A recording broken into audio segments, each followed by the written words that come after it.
Amo ini ang maayong balita parte kay Hesukristo nga anak sang Dios. Nagsugod ini sang matuman ang ginsulat ti propeta Isias parte sa ginahambal sang Dios sa iya anak nga nagasiling. Ipadala ko ang akon mensahero una sa imo sa pagpreparar sang imo alagyan. Ini nga mensahero amo ang magawalis sing mabaskog sa kamingawan. Magasiling siya sa mga tao, ipreparar ninyo ang alagyan para sa Ginoo. Tadlo nga ang dalan nga iya pagaagyan.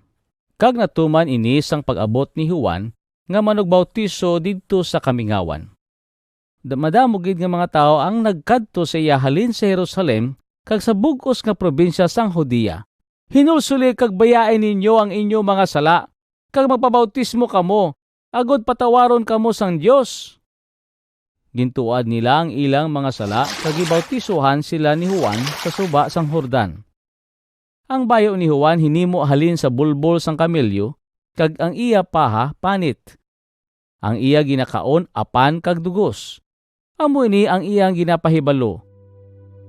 May magaabot nga nagasunod sa akon nga mas gamhanan pa sang akon kag indi gani ako takos nga mangin iya sulugoon. Ako nagabautiso sa inyo sa tubig,